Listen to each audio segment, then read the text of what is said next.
So Brady, normally what we do is give it a handful of minutes and let people jump on here.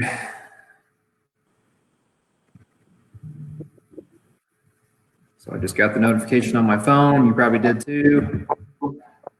So ladies and gentlemen, welcome. If you're already on watching, please put on here where you're watching from, what you're doing today. If you're bored out of your mind, staying at home. Got a little question going across the crawler bar down there. What the first restaurant that you'll be attending once the official quarantine is over. So I know for me that's going to be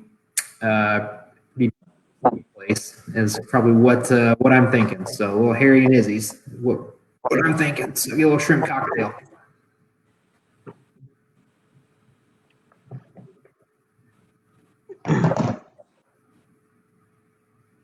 So Aunt Janet, hi. Louie in Texas, hello. Richard in Minnesota, hi Pete. The sun is not shining in Illinois, Pete. It is not shining at all. Sun was out for about 5 minutes today. Does that count?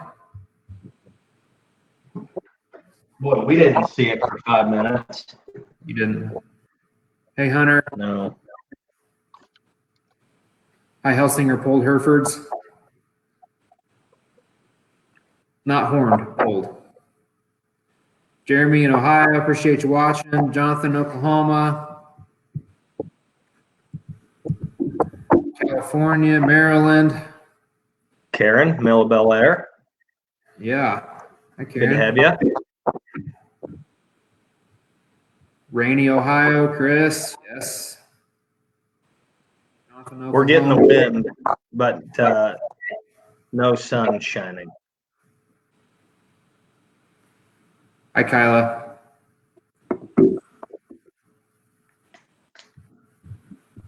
Got Pablo in Texas, Jill in Lake City, Minnesota, Dale in Kansas. Appreciate everybody tuning in here. We'll get started here in just a couple minutes. We want to get as many folks watching as we can. While we're waiting, if you could hit the share button for us so folks can all tune in. We're all in this thing together. So we all want to learn from this. And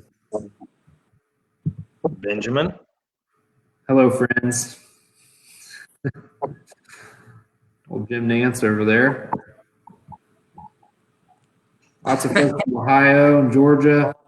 Canal. Gosh, always something good to say. I like it.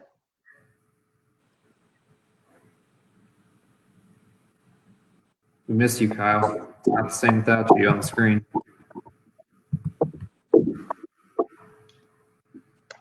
Craig in Louisiana, Susan in Kansas, Amber in Indiana. Appreciate everybody tuning in. Chris in Iowa. We've got all kinds of states represented tonight, so pretty cool. Pretty cool. Get started here in just a couple minutes. If you've not been on here before, kind of the way the format works is we're going to go over the 5 supplements that we're going to discuss this evening and talk about when they work in diets, what makes good candidates for them, the timelines in which we're feeding, and then the amounts. So we'll try to go over as much specific stuff as we can within a allotted hour. We don't want to go much over an hour, even though it probably will happen a little bit. But we also want you guys to ask questions. So don't be afraid to do that. We can pop questions up on the screen here, like Kyle's, about asking if we're using protein milk in our diets. Never heard that one, so. Not So we can pop questions right up and make sure everybody sees, because again, we're all in this thing together. We all want this to go as well as we can. I apologize. I'm catching a little echo on my audio, and hopefully that's not too terrible, but I don't talk a whole lot anyway. So, Jocko's Steakhouse, first on the list. There you go. There you go. Yeah, the question across the crawler there is, where's the first restaurant that you're going to visit once the official quarantine is over? So drop that in the comments. Where you're wanting to eat. I'm thinking steak for me. Steak and shrimp cocktail. Where are you going, Brady? Probably a local Mexican restaurant. Okay.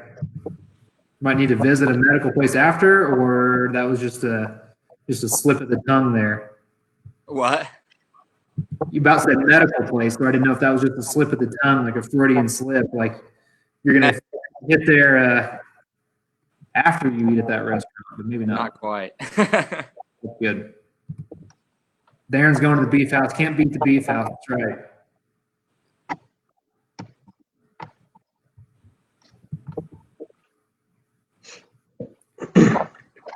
All right, we're 5 minutes into it, so kind of get things rolling here. Oh, text 2 for Texas Roadhouse, back to back. I think the local Gotta Texas get some Roadhouse. cinnamon butter and rolls. Oh yeah, you can't beat that. They pay you for that advertisement, or? Yeah, they must, both of them. All right, so we'll get started here. This is the third Facebook Live that we've done, and the first 2 have gone extremely well. So they go even better when we have great feedback from the audience and you guys. So make sure you drop your comments and questions there in the comments section. We've got some Sunglo teammates that can help answer those questions directly there in the comments. But if it's one that we think the group needs to hear about, and we can all see it together. So tonight we're going to talk about 5 supplements. We're going to talk about Milk It, Full Tank, Stuffed, Final Control, and Star-Glo. And with us, we've got Sunglo specialist Brandon Yantis and longtime Sunglo leader and good friend of both of ours, the Sunglo team, Bradey Newhouse. So if you guys kind of want to introduce yourselves real quick, and then we'll get started. Yeah, just quick here. Show feed specialist with Sunglo, national account manager as well there, division of Cargill, cover mostly Midwest, the eastern part of the Midwest. And then my family and I run a 25-30 show pig sows on the side. I'd like to say side, but I guess as a second job would be. So that's enough from me. Brady? My name is Bradey Newhouse. Me and my family run a row crop farm here in Marion, Indiana. And then also I run about 25 show pig sows as well. Yeah, so, Brady might look young, but he's had all kinds of success, knows the Sunglo program extremely well. Brady and his sister both have exhibited the Grand Barrow at the Indiana State Fair. Not a whole lot of brother-sister combos that have been able to accomplish that feat. So they're doing it just last year, 2019. So we appreciate their business.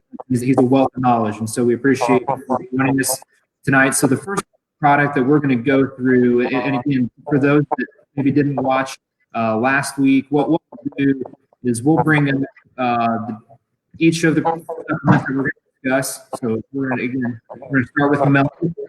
And so the way that this will work, we're going to talk about what makes a good candidate for Milk It, maybe Milk It. These guys have fed certain animals, the kind of the timelines around that, and why they like this product and why they feed it. So, and I'll kind of give a brief overview of what each of them are leading in. So Milk It is a 20% protein, 20% fat, non-medicated milk replacer. It's very important that we call out that it's a non-medicated milk replacement. It's not made for baby pigs in the crate. You will be very disappointed if you feed that to baby pigs in the crate. It is for big pig, for show pig, once they get out of that baby pig phase. So I know Brandon and Brady both have utilized this product. So Brandon, kind of walk through with us what makes a great candidate for Milk It and why you like this product so well. Yeah, it's a pretty versatile product in our lineup, I guess, for a few reasons. It can be nice to help enhance palatability just in feed in general.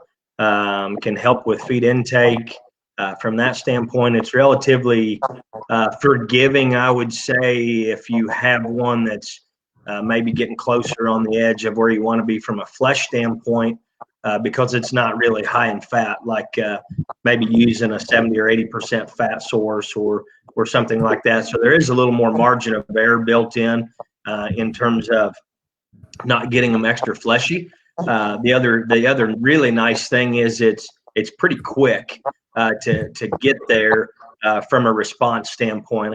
Honestly, I really like to use it in some of those jackpot type scenarios. Honestly, it fits very well where you need to be ready, you need to be fresh and relatively bloomy. You may need a little extra just a quality of skin and hair, and yet just a little extra bloom there in terms of body shape, particularly in the forearm and up over the shoulder a little bit. But yet it's not going to put you way ahead of the curve in terms of maturity on particularly a lighter weight, smaller sized one that you may go in there and say, well, we're sitting at at 100 pounds, and we don't really want to get this thing extra fleshy through the month and a half that we're going to jackpot, but yet we need to be kind of bloomy and ready to go. It's a great product to utilize in that instance. I think it can almost work a little bit like an electrolyte type deal to enhance just fluid intake as well.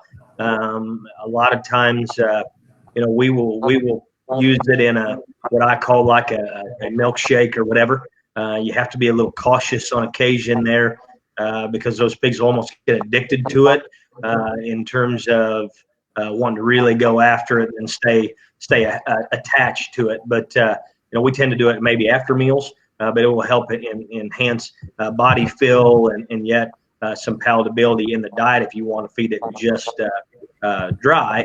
It does work pretty well in a milkshake type scenario. I would say that covers a lot of kind of the broad type places to use it, but a really nice product there. And I would tell you, if you are using any kind of milk replacer as a blooming type supplement to help enhance some bloom and stuff in your pigs, this one you can't beat price point wise because it is designed for big hogs, specifically not targeting an orphan baby pig.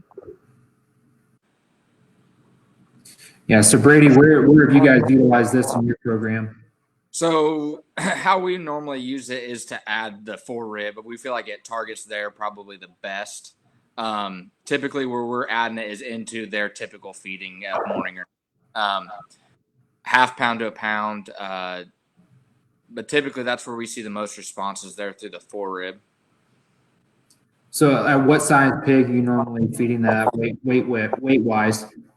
So typically we're getting up there to the 200 range probably. We don't like to necessarily feed it little. I don't know. It's something that we normally are feeding to dial them in more than just like Brandon said, get ready for a jackpot or something. I see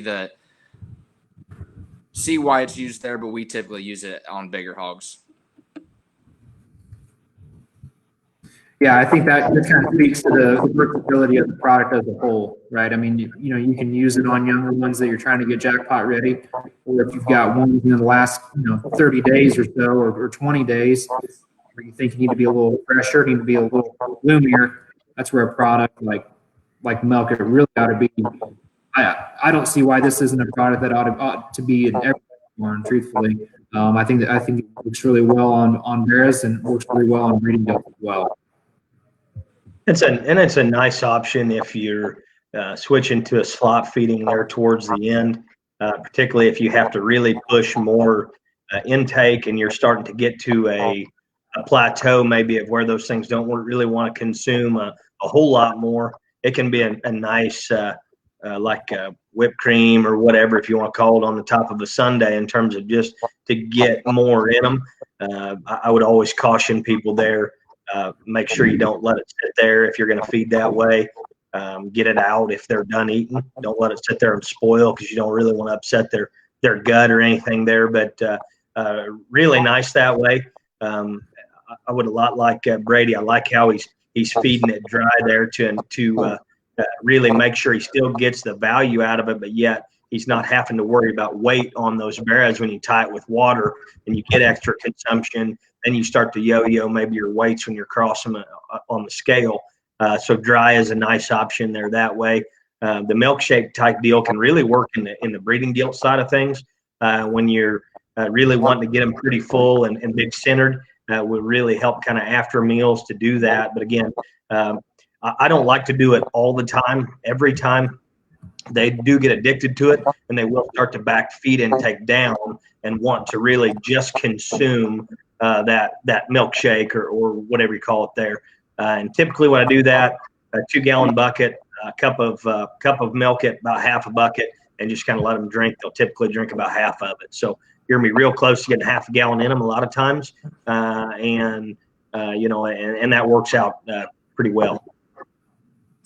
We've got a question here from Tommy that I thought was important to bring up. So Brandon, is the milk formulated with hogs in mind? If so, is it different than say a herd first 2020 milk?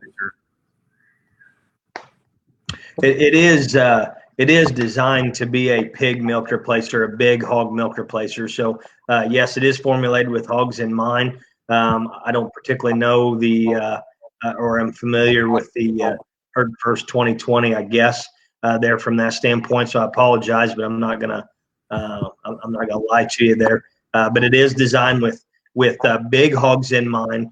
So it will starve an orphan baby pig, but it is a great option for big show hogs as a milk replacer option to still kind of add some bloom and bulk, but yet not as aggressive at adding that bulk and bloom as like a sumo type product or a game on or anything like that. Yeah, hope that answers your question close enough. Yeah, so her first is actually a Cargill product that's designed for baby calves. So ours will be designed for pigs, for baby pigs. Good question. All right, so the next product that we're going to discuss here is Full Tank. So Full Tank is a high fiber, low energy citrus pulp pellet that's been out for quite a while. It's a multi-species product. It's not just pig specific by any stretch. Any animal that we're exhibiting for show in our feed lineup can be fed tanks. So I know this is a product that's kind of near and dear to your heart and your son's heart. We need Briggs to talk to us about Full Tank and what it does. So kind of dive into where you've seen Full Tank work really well. Yeah, I would say it's a product that we believe in quite a bit here and will continue to utilize for many years, in my opinion, I guess, or at least the way we like to feed fits into our category pretty well. Honestly, that would be one of the earliest supplements in terms of starting baby pigs that I typically have around, or bigger hogs, I guess, as we're talking about getting them in individual pens and really starting to maybe monitor their feed intake just a shot more. And so particularly if we're feeding things that are maybe earlier maturing or dang sure have more muscle and have more stoutness, we've identified that maybe those things have to be fed just a shot slower, and feed intake needs to be just a little bit lower in some of those animals. And this product will really help you to come in there and still keep their body shape very good, and still allows them to keep a full center, to enhance some depth back to their flank, but using it in terms of fill instead of actually adding a lot of fat to those particular animals back into their flank, particularly on some of those breed bearers that have an ability to flesh relatively easily. I tend not to want to try to get those things too fat ahead of those college years we talked about kind of last week, that 150 to 160 range. I don't necessarily want to get my body line right from the side with a whole bunch of fat at that particular juncture. So I like to come in there, use some Full Tank to maybe cut the feed just a little bit in terms of, instead of feeding that pig maybe 3 pounds, I can back them down to 1.5 pounds, or maybe even 1.25 pounds to 2 pounds. Add some Full Tank in there. A lot of times we'll start those on I tell people a handful, maybe eighth of a pound, something like that, a feeding. Try to work up to a quarter. We have most stuff that we have in the barn is eating a half pound right now. Have some that are eating a pound and a half of feeding. Honestly, where we can still come in there and really get some kind of body shape on those pigs.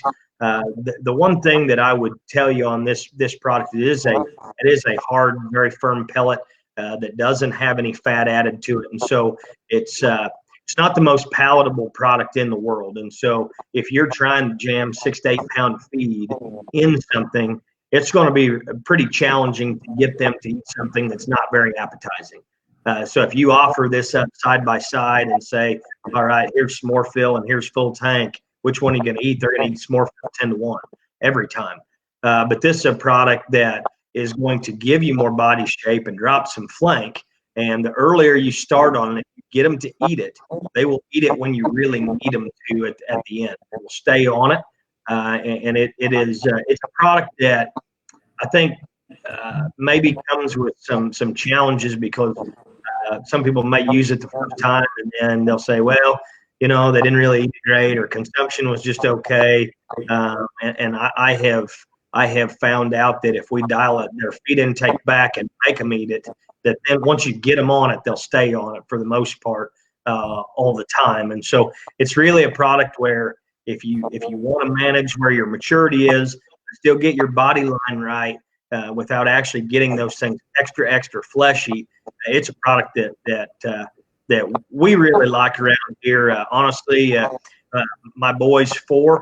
This is the first supplement that I've talked to him about to try to get him to understand, because I believe in it that much and I want him to start right. And so this is a product that is really, really good. Awesome multi-species one as well. We have some guys that will feed 8, 10, 12 pound of full tank a day on big bred heifers too on the cattle side. So it works really, really good. Hey, there you go. It popped up there. It's a really good multi-species product. But again, we believe in it on the pig side. Again, not real palatable, but once you get it in them, they'll stay on it. Nice product. Yeah, so Bradey, I know you guys have read some of this product too. I mean, it's, again, one that's been around for a while. What have been scenarios utilize full tank, and what do you like about it? Okay, so this is neat because Brandon and I, so far, we've used these products in different ways, which I think is awesome. That's perfect. So full tank is typically, we use it more for holding. So comparing Brandon and I, he's feeding pures that are normally easier fleshing. We're feeding crosses. So if we're putting them into a holding pattern, we use it to keep their gut expanded so we don't just shrivel them up to nothing. And then they're still consuming at least 2 pounds or so. The biggest thing I caution you on full tank is if you're going to like a way back show or something like that, it does hold water. It does give you a little bit of a false weight, but it's an awesome product to keep them happy and keep them not just sitting there squealing the entire time you're trying to do something, because their gut is full and they're at least happier with their fill at that point. So we use it mainly in, like, say we're feeding for August, we'll use it that month of July or so. Okay. How much, in some scenarios, how much complete feed are you feeding alongside full tank? So typically we'll about match it. So like if we're doing a pound of feed, or a pound of full tank, we'll do a pound of feed or so. We typically do not like to go more full tank than feed, but that's just kind of how we do it here. I think that's great. Bradey brings up an awesome point, and he's coming back and putting them kind of to a pinch. And the nice part is when you do that, this actually allows them to keep their belly extended to the point where when you go back to feed them hard, you don't have to work extra hard to get their flank and body back right. So you're not going to kill yourself for an extra. You're doing that to save yourself maybe 2 weeks or 3 weeks from just a schedule or a time window, if you will. And that'll allow you to not have to lose 10 days when you go back to push them extra hard to get their belly and body line back right. So awesome. Quite a few differences, but a very, very versatile product. I tell people, if you feel like we have some that maybe want to buy in a skid of a certain product. Let's say they're wanting to do an 18, and yet they have some pigs in their barn that need to be on a 16.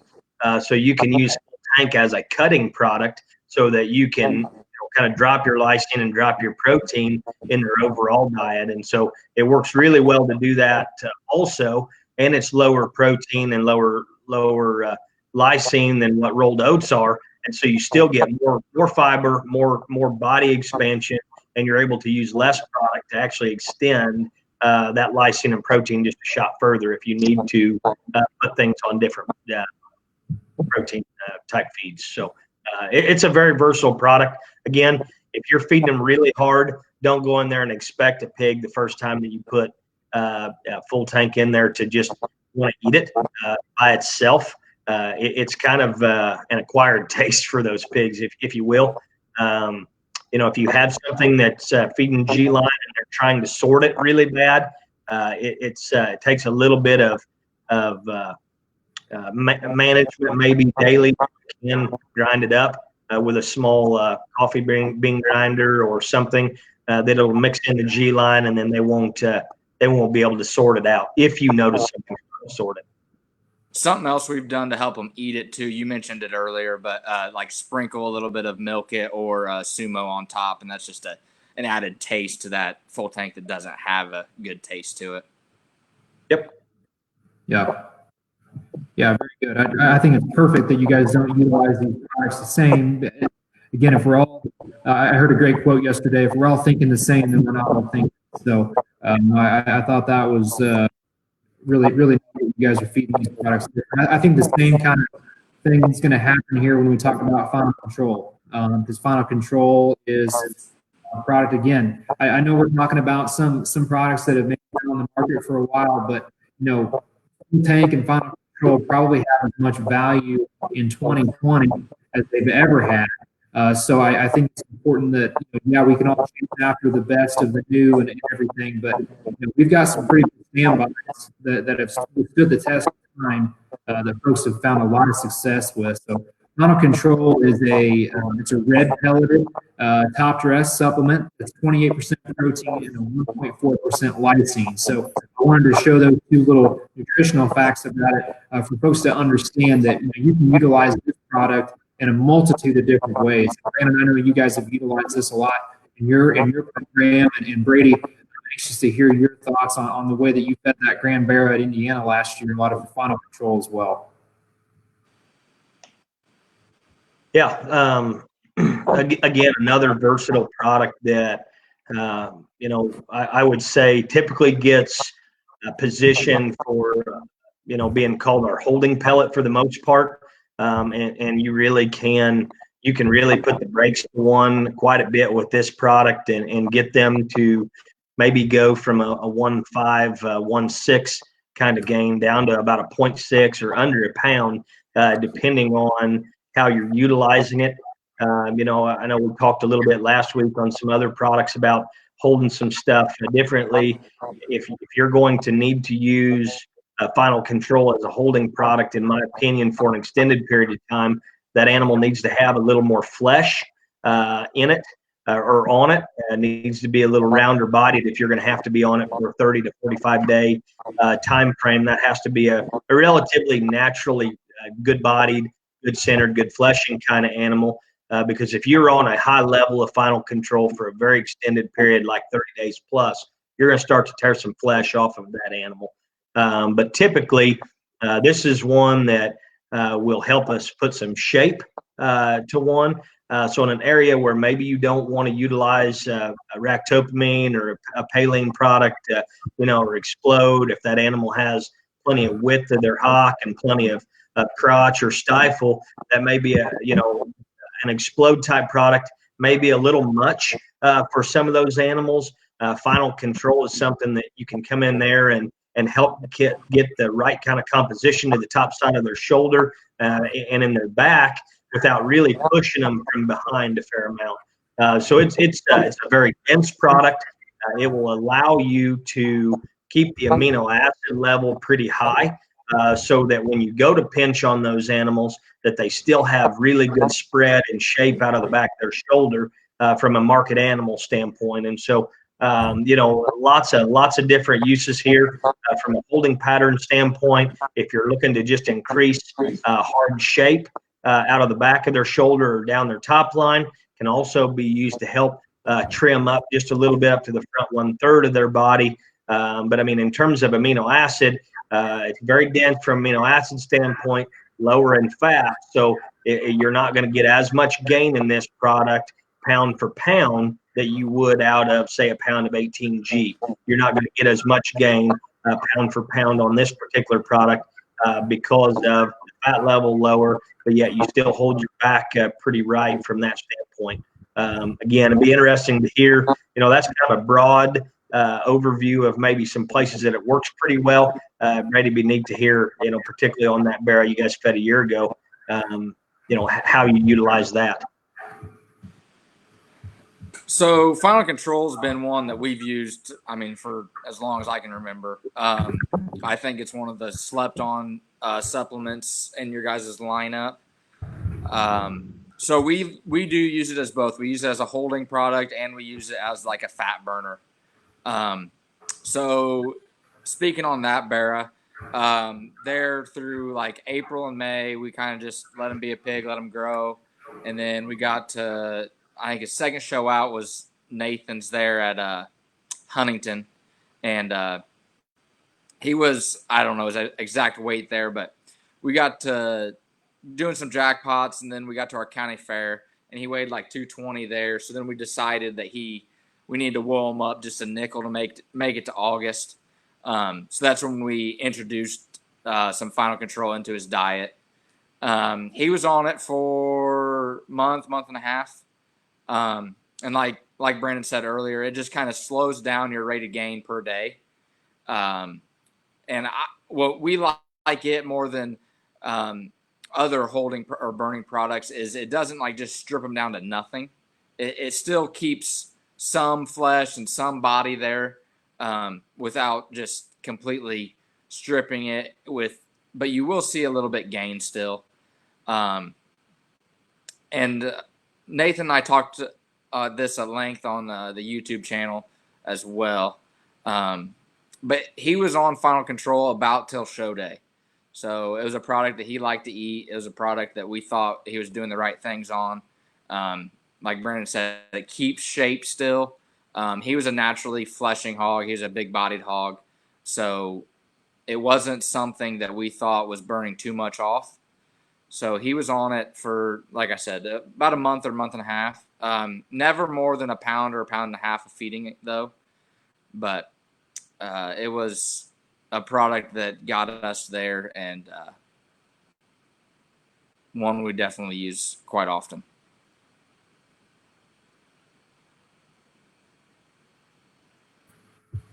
What were you on with everything else at that point in time, Brady? You said not more than a pound or a pound and a half. Where would you have been at on, just give some people an idea in terms of either 18 or 16 or 800, or where you would have been at on that pig or pound wise at that time? So for most of the month of July, he was on about 118, Final Control, and I think half full tank was pretty much his diet for most of July. Yeah. So that's yeah. If you guys also want to learn more about how they fed that barrow, if you check out the YouTube channel, we've got the How They Feed series on there, where we sit down with a bunch of different feeders, but Brady being one of them, on how he fed Final Control, or he feeds Final Control. We talk about that Grand Barrow from last year quite a bit. As he said, I was able to see that pig. It was middle of May, or towards the third week of May, I think. And I mean, he was a naturally big-bodied, easy flesh kind of barrow. And, they made the call. He was kind of a tweener size. And, they made the call that they knew that they were going to have to slow him down because their goal was Indy. And it worked out, stayed fresh, and Final Control, really helped that barrow, at least in my perspective. Yeah, so we personally have a June county fair. So he was not going to be big enough for that to be his end goal. So we had nothing pretty much in July with there being no crossbred shows around here. So it was either be super light at our county fair or expo. Well, he wouldn't have even made weight at expo, or be big and try to get him to August. So we've got a great question here, probably from Jenny at Richmond's. I'm going to pull up here for Brandon. What do you recommend final control over Star-Glo for burn? I know we're going to talk about Star-Glo here after a bit, and I would say that the biggest difference here, where I would recommend final control over Star-Glo, would be particularly when we get close to the end time of showing, or right at the the last 2 weeks for sure. It will not strip them down in terms of flesh as hard as what Star-Glo will. And when you're getting to the last 10 days, 2 weeks leading up to a show, that you're not wanting to pull flesh and width or inches off their back, let's say, especially if you've got that a nice pretty back that you've utilized game on to make sure that we really enhance some width and some spread up high. If you go to more elevated levels of Star-Glo versus a final control, you're going to burn them down a little bit and peel a little bit of width and spread off of their back. You're just peeling flesh. You're not affecting muscle at that point, but you will peel a little too much flesh at the very, very end. So I do like Star-Glo in maybe earlier time frame. But when it comes to the end game, for sure, or if you don't need to be extra aggressive, I think final control is a better option. It doesn't move you quite as much in terms of stripping down flesh as what Star-Glo will, and so I personally recommend final control more times than not. You can always elevate that level higher if you need to get more burn down, or if you need to shape up a shot more. But you will keep them in a fresher show flesh if you're still going to go out and jackpot with final control than you will with Star-Glo typically. Yeah, great question. And again, we'll talk about Star-Glo here in a second. We'll jump right into. I'll tell you what, since we're talking about Star-Glo, we might as well keep talking about it. I think that's maybe a good time to order just a little bit. Star-Glo, like Brandon said, it is a more aggressive supplement than really anything else we have in our lineup from a protein and lysine standpoint. You're talking 40% protein, 2.6% lysine. It's in that little black pellet. Honestly, I remember feeding Star-Glo probably as the very first supplement that we ever fed back when Bradey was still in the fetal position and we were showing pigs. I remember that black pellet, and you feed them that day and not much else. Back when we had 0.2% back fat and things were pretty ugly. So I remember feeding quite a bit of it, but that product really has, again, in 2020, as we continue to make them more aggressive looking from the side, from a muscularity standpoint and from a look standpoint, Star-Glo can have its place. I think as we'll talk about with Brandon, you got to be careful in some areas, but when utilized properly, it can be a pretty neat product. Yeah, this is one that honestly we have utilized for quite a few years in different scenarios.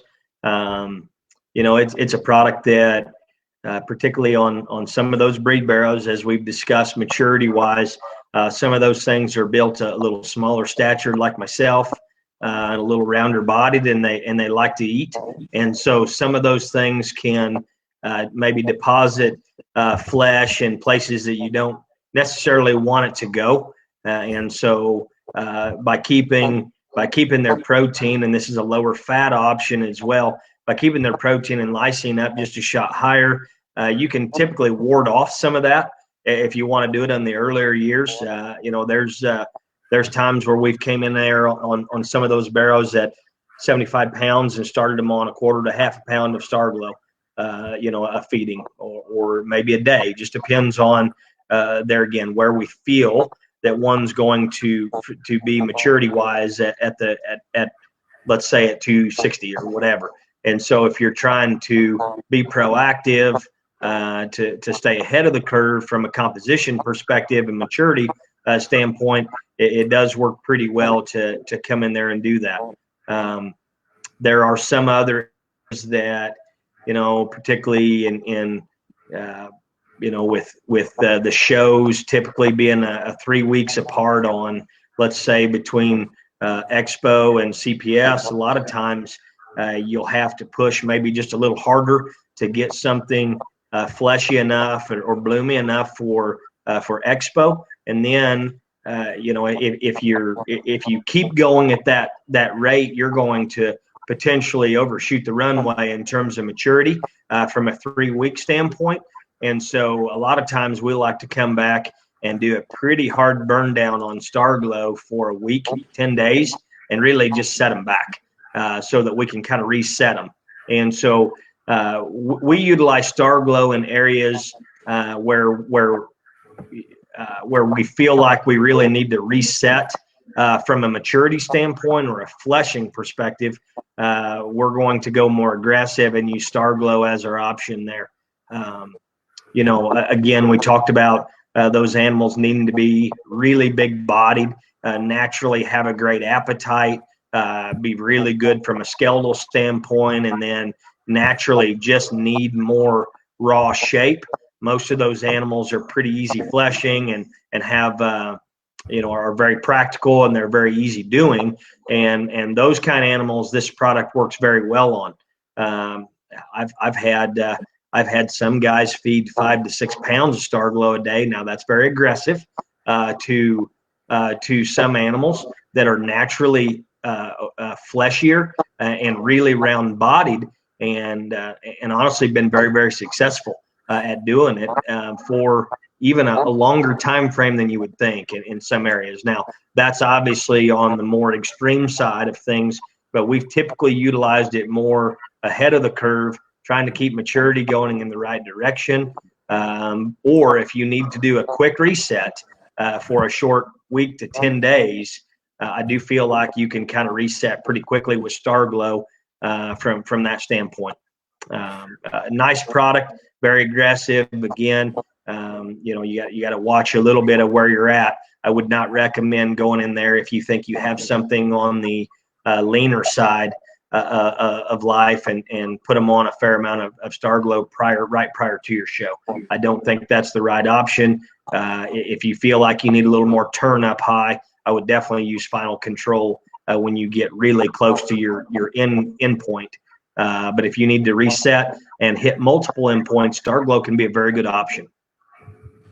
So I'm sure that there's some folks watching from maybe some states or counties that maybe aren't going to have a paling option at their fair. So I know that we have different options in our lineup, and I'm sure a question we're going to get asked this summer moving forward is Star-Glo a product that, when used appropriately, can offer some of the same advantages that an Explode product would?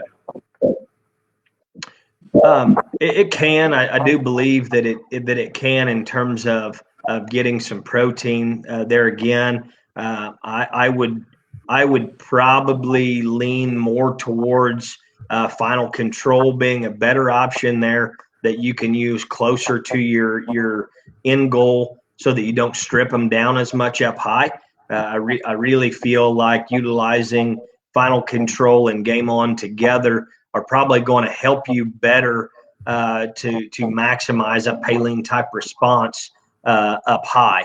Now, I do believe that if you need to kind of burn them down a little quicker, and maybe you have something that's not going to eat a high level of a higher protein feed, then you can get away with Star-Glo. I would tend to be at least 3 weeks out on a show with Star-Glo, unless you had a whole bunch of flesh to burn. Great comments. Good question. Now we'll jump to the final product that we're going to discuss tonight, which is the newest supplement that we've got in our lineup right now, which is Stuffed. So Stuffed is a 10% protein, 12% fat, gut filling product. that does contain SPC yeast in it for gut health. It's got a proprietary flavoring compound that pigs really like. Incredibly consistent particle size, helps with overall consumption. So this is a product that, again, we talk about versatility within our own lineup on how you can utilize products. Here's another one that you can use for a handful of different ways. So Brandon, kind of give us your rundown on where you saw stuff work well the last year. Again, we're a big proponent of using some filler and fiber, particularly early on some of those barrows, and where we've utilized stuffed, honestly, has been probably more so on the gilt side. Now, I'm not saying it's only a gilt supplement from that standpoint, but that's probably where we've utilized it on our end a little bit more so, particularly when we've been trying to get some of those gilts maybe ready a shot earlier. We've shown a few at CPS here the last few years in the open side have been, 220 in terms of weight and size, and they kind of need to look like big breeding gilts, earlier on in life. And so we've utilized that product because it's simply more palatable than utilizing full tank. And so we didn't have anything in our lineup that really fit that category. And so to me, it works really well because I don't think with this product they get a very uniform kind of body shape and bulk out of it. In my opinion, they don't just get really punchy middled or big centered and chubby in the wrong places. They'll kind of smooth up a little bit in their back line, but still get some body and some spread in their forerib and back into their flank. And so when you need a fiber source and you need them to eat it, something that's more palatable and you can handle the fat, this is the go-to product in our lineup if you're needing to maximize gut fill and you can handle some fat. I think it works very, very well on a lot of gilts, particularly because their appetite and intake doesn't typically be as high as a lot of barrows. And so you need to have a little extra fat so that they want to eat it. It's a more palatable product than is full tank.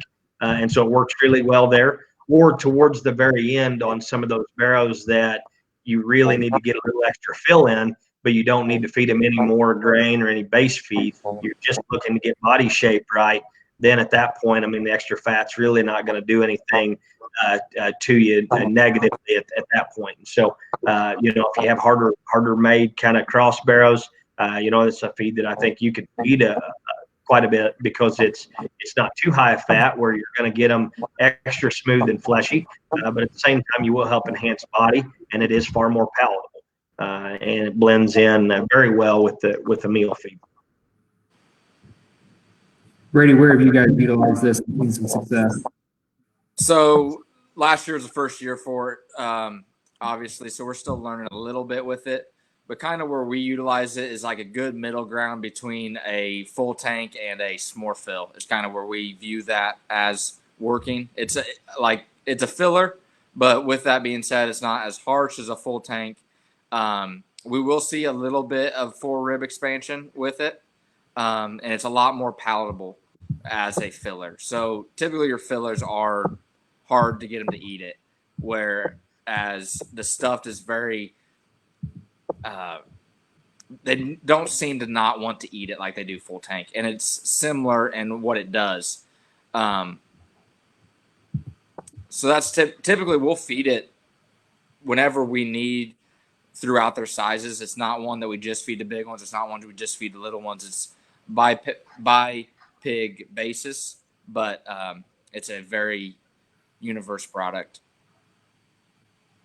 Yeah, and I think you bring up a good point as kind of a middle ground between a full tank and a s'more fill. If you can't get the response out of one of those three products on the animal that you're feeding, you might just get a new animal. And I don't mean that to be snarky, but all three of those products really can fit and cover a lot of bases. We're feeding masses across those three, in my opinion, and feel like that we can pretty much do whatever goal you've got in mind from a fill perspective.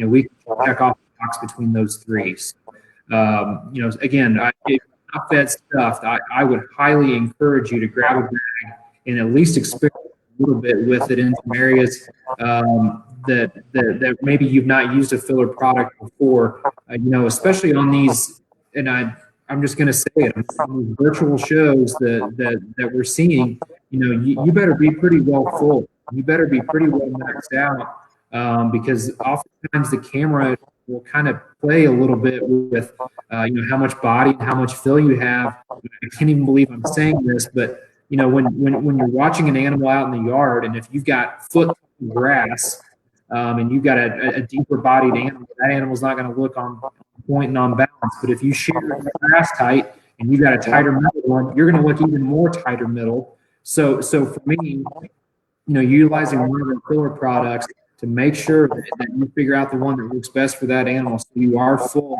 if you're participating in shows like that. And that's not just in a virtual show, that's in any show. But for an example, you want to make sure that those things are full. And I would try out any three of those products and not be afraid of any one of them.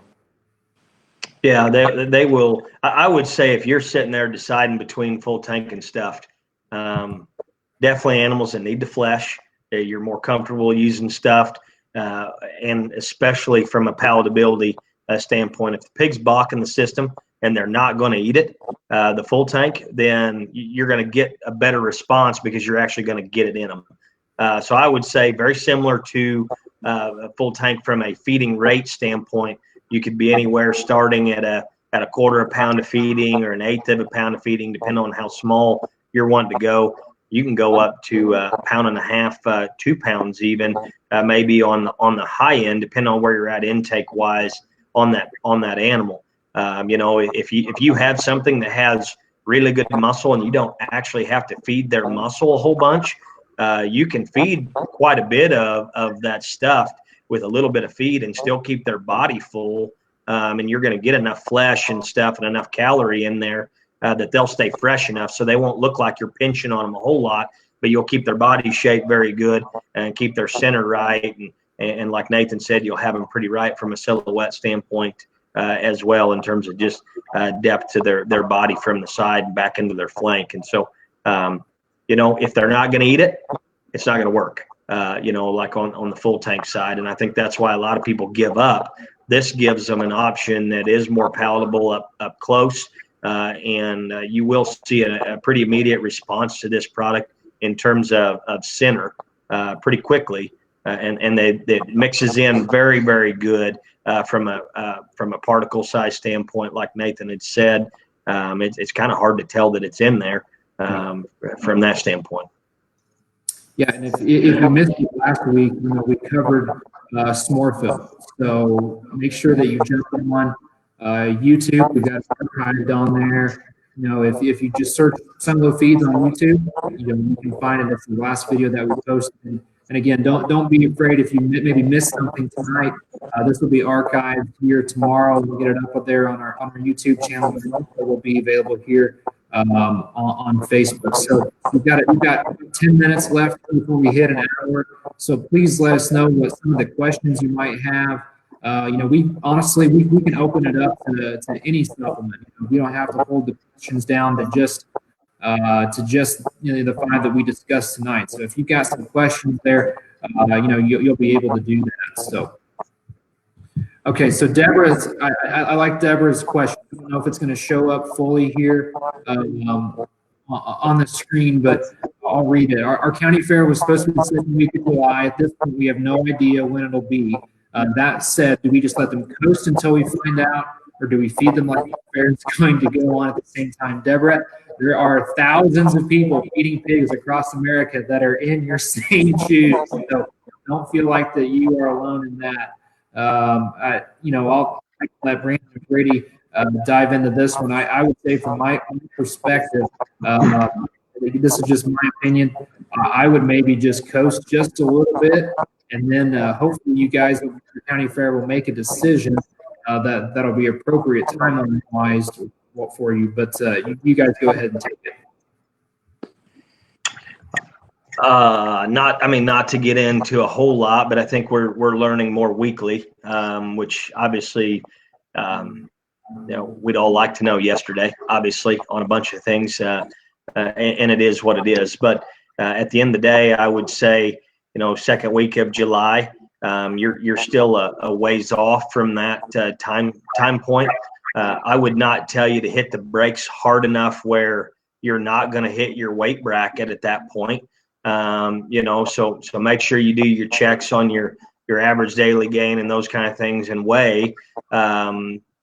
If you were potentially wanting to target, let's say, a normal year and normal circumstances, you were wanting to target being 280, then I would maybe try to set my my weight bracket maybe to 260 and see if you can go to that level. But if you go way lighter than that and you're still a go, you may be set back quite a bit where you're going to have to push too hard for what that animal may be able to handle down the road. And so, I know there's been enough things coming out about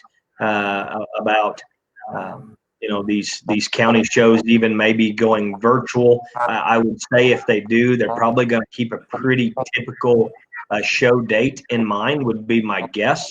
And so I don't know that I would hit the brakes so hard where you're not able to achieve what goals you had set out to be.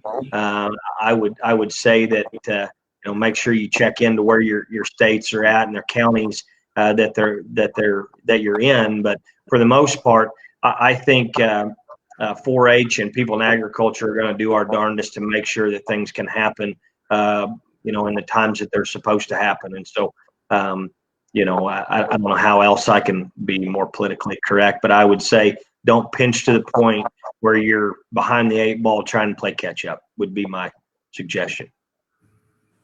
Yeah, that's a good point. Go ahead, Brady. So, yeah, I mean, we're kind of all in the same boat because that second week of July, we'd be looking at our summer type conferences. Kind of what we're doing is just kind of coasting right now. Still having that gain, but I mean, hopefully we know more sooner rather than later, and hopefully it still gives you a month or so to really tune on them. But right now, like Brandon said, you hate to get too far behind the 8 ball, but at the same time, if they move your county fair back a ways, you don't want to be too far out on the other end as well. So that's kind of what I'm telling my customers to do is just coast right now. It's a moving target probably. So just do what we feel comfortable now, but don't get us in trouble if everything is back to normal before the second week of July. Here's the deal. Let's keep feeding them, right? I mean, you've got them. They're already in the barn. We need to make sure that we're doing our darndest to make sure that they're on point once that happens. The first video that we shot with Andy Rash and Ben Boble, Andy point, you've already got it. You've already had the animal in the barn. You've already made the investment. And if the worst thing that happens, besides not showing, is that you get to spend more time with your family, you get to spend more time learning, honing in on your feeding craft, and understanding how to take care of a responsibility, which we have from an animal husbandry standpoint. If that's the worst thing that we learned from this summer, it's been an okay summer. So I would say still keep that in mind and moving forward, and just do your best to stay positive. That's all we can do. Okay, kind of starting to wrap up here. Last question we'll take from Bailey. How do you use, if you do use liquefat?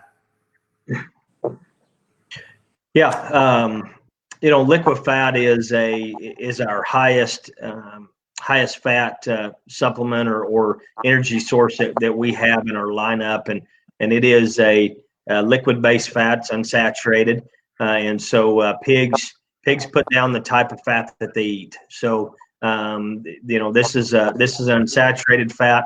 Means it's liquid at room temperature, and so when pigs consume a higher level of unsaturated fat, then they're going to put down a softer fat. So that fat is going to tend to go lower down into their body. So this is a fat source that if you need to really get a lot of flank and you can handle getting animals fleshy, then this is a fat source that's going to give you more of a softer kind of a fat look back down into their their lower kind of body.